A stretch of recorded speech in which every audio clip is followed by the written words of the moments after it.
Good evening. مساء الخير ل 23 مدينة عربية متصلة ببعضها البعض. Good evening to 23 Arab cities connected to each other and to more than 2,000 entrepreneurs connected to Silicon Valley. This is the first time we run such an event. Of this important competition, business model, business plan competition in the Arab world, and this is the first time we run this event in Casablanca. And we are really happy to see such initiatives coming from the Arab world. Here is our audience. We'll send you a big shout out.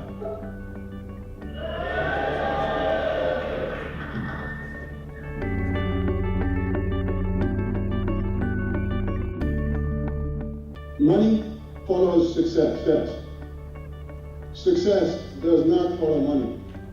So how do you raise money quickly? There's a couple things I recommend, and that is, first, raise when conditions are in your favor.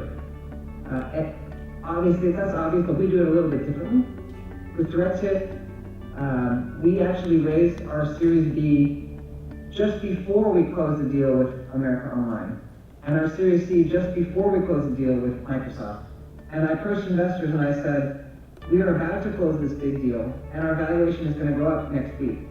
So if you want to be invest in the company, you should invest now before our valuation goes up. And that worked both times. The second thing I recommend is getting all the decision makers in the room. Sometimes it can be a long process where you'll meet with one person in the venture firm, and then you come back and meet with another one and another one. I recommend for the very first meeting you say, we're very excited about working with you. This deal is moving very quickly, however, we'd like to have all the decision makers in the room for the very first time. That's sometimes hard to accomplish, but I think it's critical to make things go quickly. The last thing is what I call bringing if-then contract into your meeting. So for the search engine company, before we went to our meeting with our investors, we had spoken with a number of customers, and they had sent us an email which said, okay, yes, if you can build this search engine that has 50 millisecond response time, very fast response time, and 80% of their current users like the DirectHit results better than the results they were showing, they agreed to say, yes, we'll pay for your results, $1 per 1,000 results. This was at a time they were selling the results for about $10 per 1,000. And I brought these emails into my meeting with the investor. They weren't binding contracts, but it gave the investor confidence that we had a customer.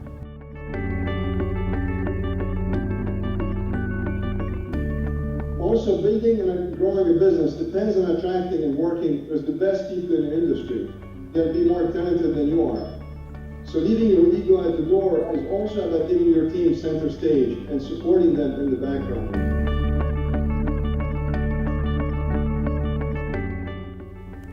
In order to succeed, you have to be constantly learning about every detail of the market you're in, your customers, your product, what it takes to bring a product to market, what it takes to finance it, what it takes to delight your customers and create a great user experience, how to win against your competition, and every aspect of the user experience and every aspect of the technology and business.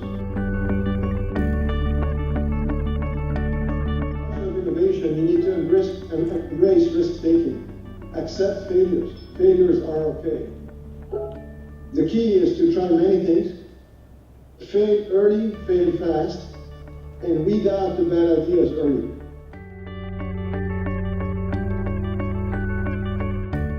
Most companies are organized in a leader-follower culture, with a manager being the leader and other employees following. That will not scale. That will not allow you to execute. You've got to have a leader culture where every employee is a leader. I hope that you will take away from the story not just that there are lots of twists and turns and that things never turn out the way you think they're going to, but if you keep adapting and moving forward, you can get to where you want to get to, and that storytelling is an important part to remember, not just the analytics, not just the engineering, but how do you tell the story and how do you move people to be excited about your product and to buy it, invest in it, and be a You've got to love what you do and have some fun along the way. You're either passionate about this mission, or you should go find something else to work on. If you're coming to work in the morning and saying, I don't feel like going to work, you're in the wrong business. This journey will be 80 to 100 hour a week for a long time. And every team member should be extremely passionate and committed to the vision and the mission